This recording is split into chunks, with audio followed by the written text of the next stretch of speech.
Shaun, tell us about your recent nightmares. What a great question to start with.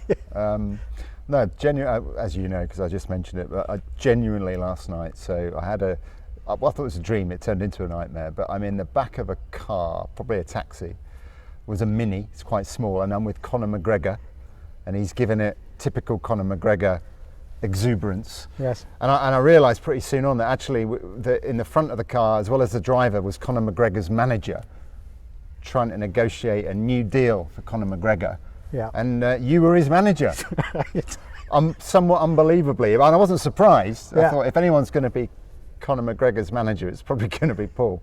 So yeah, we're in the back of a cab. I've got Conor sat over here giving it all of this. I've got you trying to negotiate a deal, and we've got a driver who, as well as being obviously somebody that you wanted to do a deal with, was also an Uber driver, because he was trying to find where he's going and he was looking at his phone, and it all got a bit too much for me. But anyway, luckily it was just a dream. And you woke up from that nightmare. I woke up, I did, and now here you are in real life, and no sign of Conor McGregor, thankfully.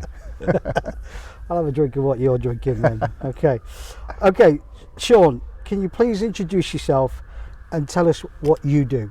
What I do. So I'm Shaun Hinds, and I'm the Chief Exec here at Manchester Central.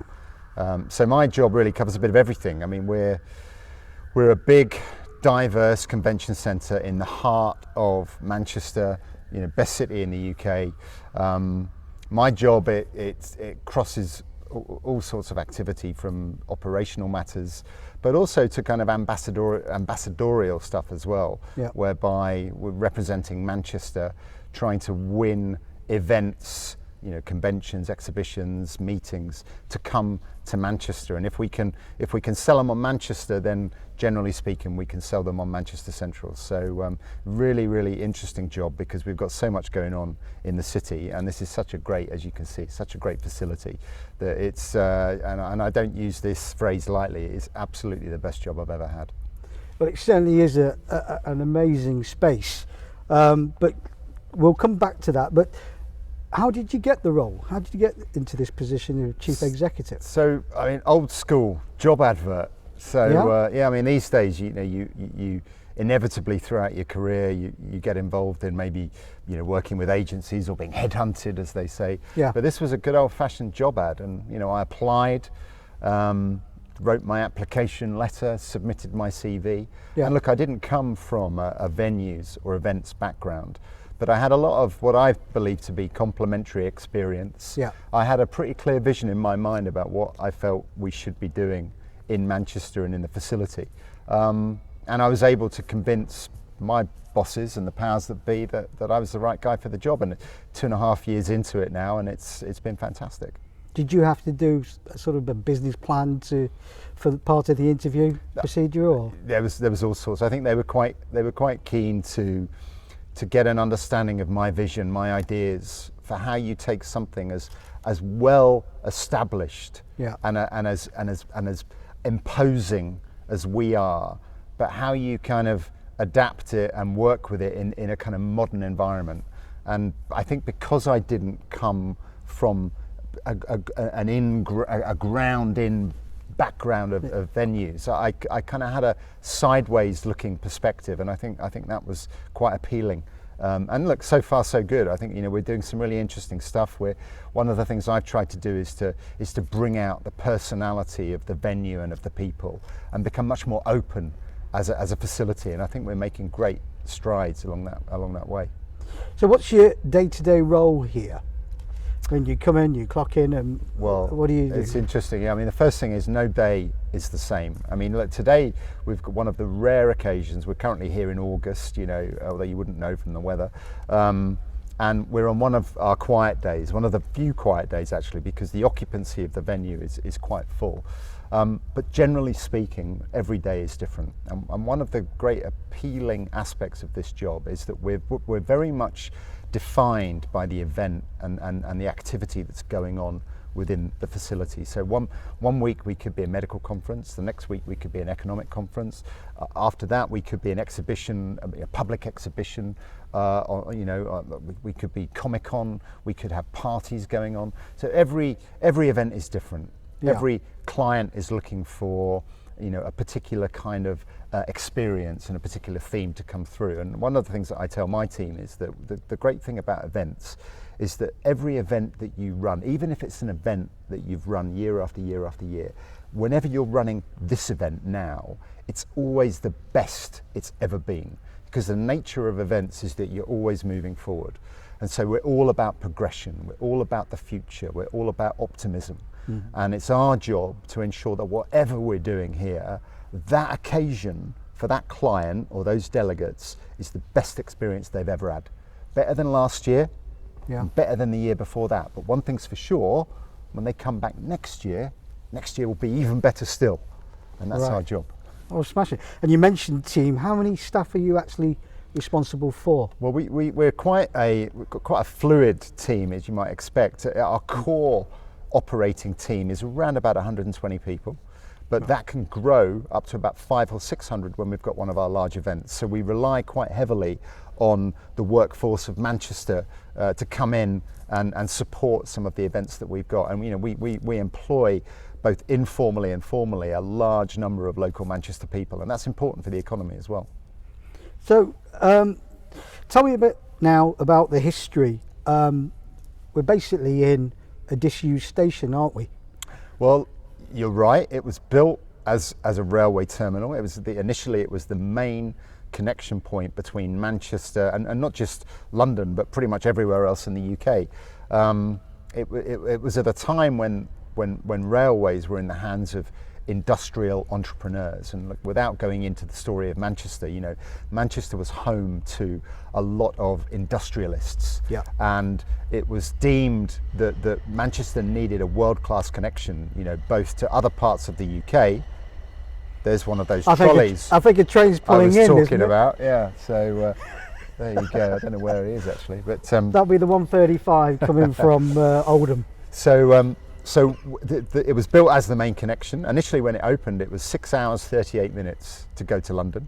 That time quickly came down. That was 140 years ago. It operated as a station up until 1969. And then in the early 70s, it got kind of converted into a car park, amongst other things. There's lots of old photographs of, lots of cars being parked here in the station. And then it kind of deteriorated more, and it was the combined Greater Manchester Authority at the time that took a decision to acquire the site and redevelop it into an exhibition centre. And then that, as we got into the mid and late 80s, it opened initially as the GMEX, which a lot of people in Manchester will know. And then over the years, it's been developed further to become Manchester Central as it is now. Now, I know you've got a gripe when I call it GMEX, because the older generation, but the millennials are going to know it as Manchester Central or Manchester Central Convention Complex. Most people, we kind of use the shorthand of Manchester Central, in the industry. There is clearly a hard core of people, either deliberately or mildly on purpose, which is the same obviously, but using the phrase GMEX, which we kind of, we're trying to move away from. And like I've said to you before, I'm sure that you kind of got to stop living in the past, and you've got to come and join us in the future. And look, we're very proud of the heritage of this building and this facility. In the GMEX years, we had some fantastic events here. But the fact is, time moves on. It's a very different space now. The marketplace is very different. Manchester's very different. And that's why now it's Manchester Central. And if you take that phrase, Manchester Central, it really tells you that Manchester's at the heart, at the centre of what's going on. And that's why we continue to promote the facility in its entirety as Manchester Central. As we said, it is an iconic building, event space, and today we're honoured to be in a blank space. I'm used to coming here for exhibitions, so used to seeing hustle and bustle and trolleys being wheeled around. So it's been an amazing experience to see it completely empty. It really has, rather than thousands of people in here. But what event would you like to see here, and why? What could you offer that would make it Manchester Central stand out? But this is actually called Manchester Hall, isn't it? This is called Central Hall. Central That's Hall. right. Yeah, that's right. So, which is one part of the facility where we've got roughly about 28, 29 spaces, depending how you cut it up, that we market. Yeah. But to your question, what would I like to see? I think over the years we've done very well at hosting some high profile events, sporting events, political events, economic events. And what I look at now is I look at the emerging kind of global events that we see, whether it's things like Mobile World Congress, which takes place in Barcelona, whether it's Consumer Electronics Show, which takes place in Las Vegas. You know, we've also got things like the Davos Economic Forum. You've got the Climate Change Forum, which is becoming obviously a critical event these days. And then good old-fashioned things like the G7 or the G8 or the G20, whatever it might be. I think Manchester deserves to be hosting globally renowned events. This facility can do that, and we continue to work with a number of organisers about bringing those kind of globally known events into Manchester, because frankly Manchester is now competing on a global scale. You know, whatever you think of Brexit, in or out or whatever, the reality is that as a city Manchester's got enough going on in terms of its connectivity and in terms of its capability to be staging world-class events. And if world-class events are coming to Manchester, they're coming here. And who's champion Manchester Central to the rest of the world? Is it you? Is it the combined authority? Is it? We have a great collaborative spirit in Manchester, and I think this is what sets us apart from other cities, is in that all of those groups that you mentioned, whether it's the mayor, whether it's the city council, whether it's the Greater Manchester Combined Authority, whether it's Marketing Manchester, whether it's Midas, the investment group, the local economic investment groups, they all play a part, and we're small enough and we know each other well enough to be able to collaborate very well. So when we're dealing with a global prospect, then Manchester comes together. And we represent a single unified proposition to those organisers. So I'm involved in helping to coordinate part of that activity. In some cases I'm a participant, in some cases we lead it, depending on the event that we're talking about. But it's a spirit of collaboration that exists in Manchester that doesn't really exist at this level in other cities, particularly in the UK. And there's talk of another event space to be built, possibly to be built in Manchester. What's your opinion on that? Does Manchester need another event space? Look, it's a good question. I think as a city we've got bags of ambition, all right. And if you look at any major city, you would see that major cities have probably got more than one. I mean, we've already got more than one major football club, for example. So Manchester is a city that can compete on that stage. I think what's really important though is to retain a coordinated approach. What would be foolish would be for different spaces to be competing with one another and effectively giving the impression that Manchester is not unified and not singular in its approach. So I think my view is that we welcome all of the different event spaces that exist within Manchester at the moment, and we work with Manchester and all of those different parties to coordinate a singular effort, because some of the events that we're talking about are so big that we wouldn't be able to host it just here on our own anyway. We'd need to rely on some of those other spaces to come with us. So I think if you think about it in the context of the ambition, then it's good that Manchester's thinking about that kind of thing. You know, the reality is that what we've got with Manchester Central is a truly unique proposition in terms of its size, its location, and its capability. Frankly, it doesn't matter if there's other spaces around. Nothing is the same as what we've got here. Yeah, because I remember the Commonwealth Games, and that's a great example of how those different spaces have to come together. Yeah, I remember coming to the gymnastics here, and it was amazing. As you say, collaboration was important for the city. And really made a difference. And we work. The city events team works really close with us. We had the World Squash Championships last year here in the venue, so we'll talk with the city about those events that we can kind of host. But you know, we're fortunate. We've got a velodrome. We've got the swimming capability. We've got a music arena. We've got other event space. So actually, as a proposition, in a relatively small geographic space, we can stage pretty much anything the world's got to offer. but this is quite a huge space, to be honest. I mean, what's the capacity here? I mean, you can do lunches in here and Christmas parties. And yeah, so we've got how many people? there are various capacities depending on what we're doing, obviously. But if you, for example, if you were doing a concert in here like we used to in the old days, the capacity is 10,000 people standing. If you're doing an exhibition, a public exhibition, we can accommodate up to about 20,000 people a day. We tend to get between 12 and 15,000 on a busy day.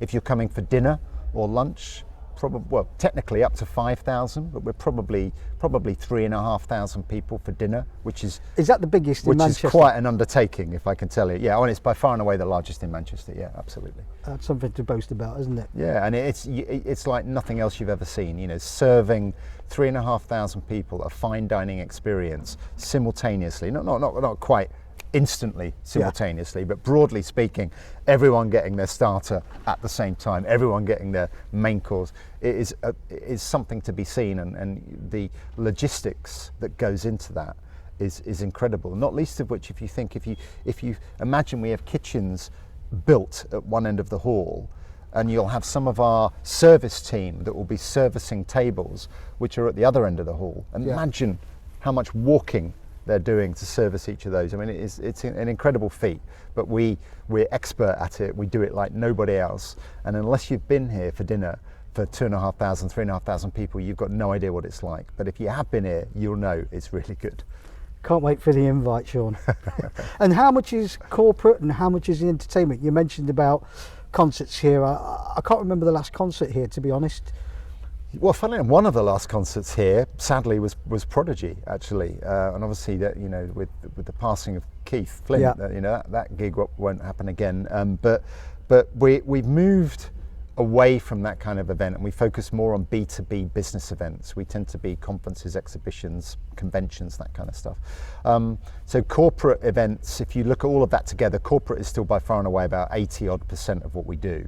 But increasingly, we're doing more banqueting, entertainment, parties. You know, probably the most recent addition is the addition of Bongos Bingo XL or Bongos Bingo Big Top, as it's now called, where you've got 3,500 people playing bingo in a rave environment. It's like nothing else you've ever seen. Tremendous night out.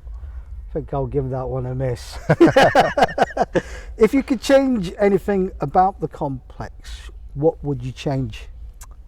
I think when you're lucky enough to be looking after a place like this, you're just grateful and proud of what you've got. One of our limitations, however, though, as a city is space. You know, in order for us to, I know it seems incongruous, doesn't it? Yeah. But what you tend to find is that there's certain times when there's certain demand on the facility, which means you could host multiple events at the same date.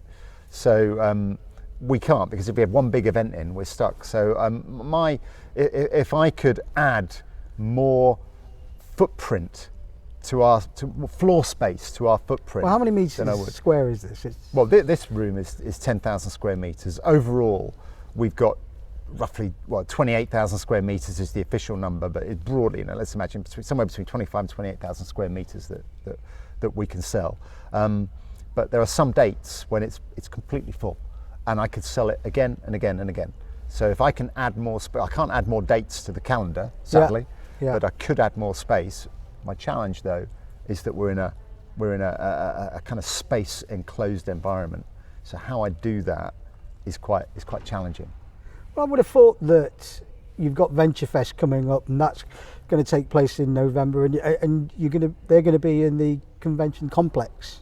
Well, they'll be on the exchange side of the venue. That's right. Yeah, and that's got an auditorium. I mean, plenty of seating there, isn't there? Well, absolutely. The auditorium, one of the best kept secrets in the venue. Yes. It's almost a full service theatre, 804 seats attached to the exhibition hall, exchange hall. But again, I mean, when it's busy, it's busy. But there's plenty of times when I could sell it over and over and over again. But once you've got one client in there, you can't sell it again. You can't sell it again on the same dates. Yeah. So I'm looking at ways that I can grow to enable me to manage, or for Manchester to host simultaneous events, and that's one of the key objectives that we've been looking at over the last year or so. Because I remember coming to VentureFest last year, and what was it, 5,000 coming through the door. Yeah, something like And it didn't touch this place, did it? It didn't have anything to do with correct. No, and so Central Hall. and you're on the right lines. We're already quite good at hosting simultaneous events because we have multiple access points. So it's quite easy to have some people coming in over that side of the building and a whole different event taking place on this side of the building, and the two never cross over. So we're already doing that, but I could do it again and again and again if I had the space. So, what's the future for Manchester Central? What do you see in the pipeline that's going to come through for Manchester here? What do you see? So I think we've got a few things that we're facing. We've got a new sort of political economic environment based around what's going to happen at, or what, depending on when people are watching this, what has happened in October. Yeah. And I think actually that presents an opportunity for Manchester, because I think because of our airport connectivity, our domestic connectivity with rail and road, I think Manchester can compete as a credible world-class city to host events. So whilst Brexit presents one or two problems for us, I see the opportunity outweighing the negatives quite considerably. So I think that's that. I think the prospect of being able to grow our space to allow us to host more events, that's definitely something we're looking at, and we're working on ideas to be able to do that. Yeah. I think Manchester has declared its ambition, to be a world-class city. Outside of just another city in the UK, we're going to be a world-class city in our own right, and I think that we have a role to play in matching that ambition. So I'm excited about the types of events that we might be able to attract as an independent Manchester, if you like. And I don't mean independent in the UK, but I mean as a country that's independent. The kinds of events that we might be able to attract into the city, it could be fascinating. And we're working on a number of prospects at the moment that would bring great profile to the city. And we're quite unique in a way because of the football export that we've got, which is a world-class product. You talk about world-class products, you can go pretty much anywhere in the world, and there's one thing they're bound to have heard of, and it's going to be Manchester United, and increasingly probably Manchester City as well. And that gives us something which is unique because people know about Manchester. They probably don't know about it sufficiently, and we've still got a job to tell them exactly about what Manchester's all about and our ambition and the development and the opportunities that you've got within the city. But they're kind of past first base. They know what Manchester is, and it's our job to build on that. And you talked about collaboration. Who would you like to collaborate with that you're not already at the moment? One of the things that we've tried to do in my tenure being here is to try and reintroduce, and this sounds a bit balmy actually given the scale of what we are, but kind of reintroduce ourselves into the city. I think for so long everyone knows about Manchester Central. Many people working in the city will walk past it, or they'll go past it on the tram. Yeah. But you kind of take it for granted. Well, I know it's there, but I don't really know what's going on. So what we're trying to do is to reintegrate it into the Manchester community, the business community, the residents community, the visitor community, so that people can start to kind of interact with the venue. So I think there's a number of companies, a number of businesses, individuals maybe within the city that probably don't appreciate what they could do with Manchester Central. If you're an entrepreneur, or you're a scientist or an academic in a particular field, and you're thinking about how do I grow my business, or how do I grow my area of research? Well, actually, one of the ways you can do it is through events, through conferences, through exhibitions, through conventions. But many people, if you ask them, they wouldn't realise, or they wouldn't think that you could use Manchester Central. Too many people think, we don't open the doors unless you've got 10,000 people to come in, which is absolute nonsense. The reality is that we can manage events from 10 to 10,000. So whether it's a board meeting, whether it's a private meeting, whether it's a company management meeting, whether it's a product showcase, whether it's a supplier engagement event, whether it's a new innovative product launch, any company, any business that's got presence in the Greater Manchester Northwest region, potentially they could use Manchester Central. And I think what part of my job is to reinforce the fact that that's available to them. Yeah. Because I bet a lot of people would say, well, we can't use that because of this, or we can't use that because of that. It's far it's too big. It's Yeah. too big. It's vast. They're not interested in a small meeting. Absolutely not. We're very interested in small, and we're very interested in being at the heart of the Manchester business community, which is why that's why I dream about you in the back of taxis all the time, because I know there's not a deal going on in Manchester that you're not involved in some way or another. Dig yourself in deep, Shaun. Dig yourself in deep. That's what I do. But just going back there, that about businesses, how are you engaging with them? I mean, I know you had an evening, an open day. Was that the first open day that you had? And are you looking to do more? Yeah, I think we've done a few things. Again, in my time, we've done a few. I think in the past we've perhaps been a bit closed. Yeah. And what we've figuratively and literally thrown the doors open and said, like, come in and meet the team, engage with what we do. So we did the open day recently, where we just invited both businesses but also members of the public just to come in, see the space. We did a photography tour, we did history tours. Fantastic feedback. People love it. They love coming. As you can tell, you come in here, it's really special. They love all that. So we want to allow people to experience that for themselves. We're working with the various different bodies within the city, so whether it's media groups like your business, but also the Chamber of Commerce. You can mention the magazine, Shaun. Absolutely. Yeah. GMB Business Connect. Yeah. It's my favourite publication without a doubt. I should hope so. But seriously, the publications, the media, the business groups. So I won't mention other names, but there's networking groups, there's professional services groups within the city, and we're kind of engaged with those guys as well. And we can't do it enough. So who else should the answer is we should be working with more companies should be curious. And should have, there should be some intrigue about, well, how could I work with Manchester Central? And we're here to kind of answer that question. Yeah, I must admit, when I first met you, it was through Pro Manchester at the property lunch. Yes. And I didn't know that space existed. Yeah. I didn't know. I mean, I've been living in Manchester since 1990, and I didn't know that existed. Yeah, well, I mean, there's lots of different areas of this facility that people don't appreciate. Yeah. Everyone will know the main hall. They'll have, the arch is one of the most photographed, used images promoting Manchester across the board. You can't see a painting or a picture or a publicity shot of Manchester skyline without the Manchester Central arch and the clock face. Yeah. And so everyone kind of knows it, but they don't actually know what's inside it or what goes on or the work that gets done every day, and actually the benefit that it brings to the city. 500,000 people visit the venue every year. Over 200 events take place here every year. The wider economic impact for the city, it's 150 million pounds a year. Every quid that's spent in the venue, another £5 gets spent in Manchester.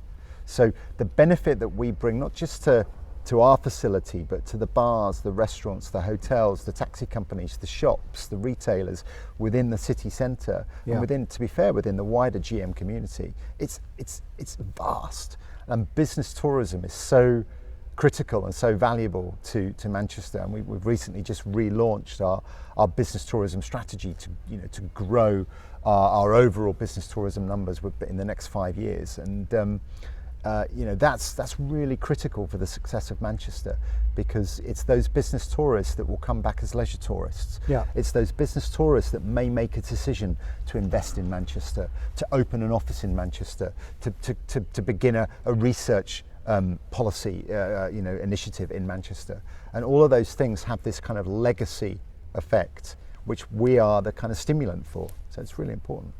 You mentioned about business tourism. Why are you not utilising the space as in bars or cafe or restaurants on the outskirts? Well, it's a great point. There's a couple of reasons for that. Partly when clients come in, a lot of clients are looking for a complete blank canvas. So they want to come in and they want to set up their own experience. And so that's part of the reason for it.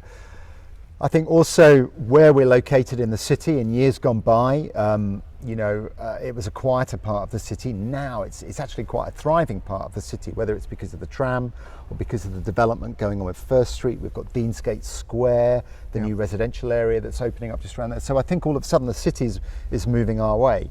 So we may find that you might start to see some sort of things popping up in the form of bars or restaurants.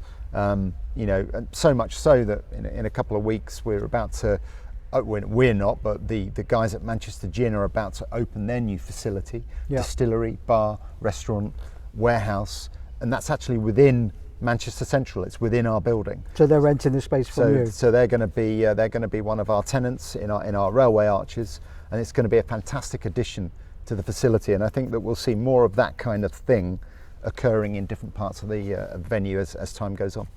And is there availability of more arches are you looking for more tenants? There's a couple more arches, that we're actively looking at the moment. And it's funny, those arches were derelict for 15 years. No one did anything with it. And when I came in and like this.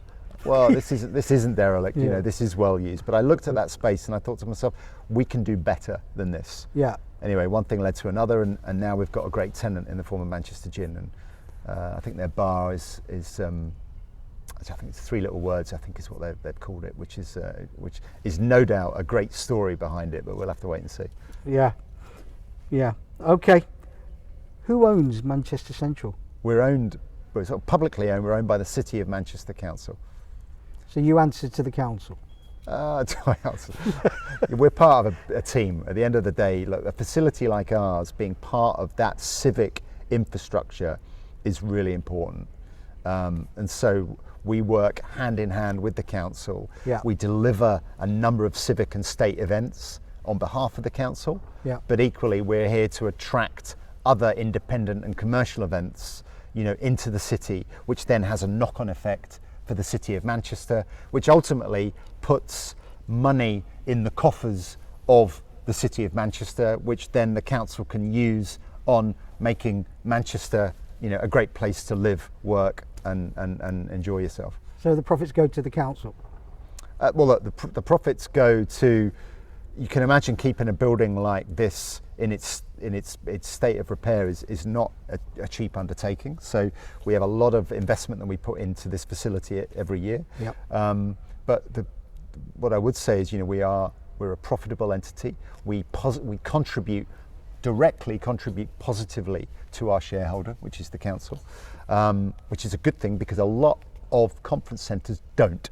A lot of conference centres cost their council money. We don't. We bring money to the council. We contribute positively. Okay. And that's good for Manchester.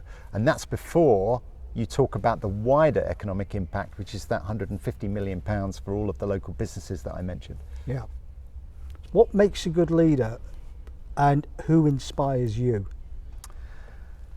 Makes a good leader. So I think in this day and age, with whether it's LinkedIn, social media, business press, we're not short of people giving advice on what makes good leadership, what great people do, all this kind of stuff. And I think in anyone in their career, you draw on all your different experiences and all the learnings and stuff that you've got, and you have to kind of then, it has to assimilate itself into something which is, for me, it has to be authentic, really. And what I try and do is I try and bring a bit of myself into the job. And like all of us, we've all worked for great people, inspirational people, good people, and equally we've seen examples of where managers are not so good or not so inspiring. So you have to kind of get your own theme and your own kind of brand identity. And with me, I think there's a certain amount of personal involvement.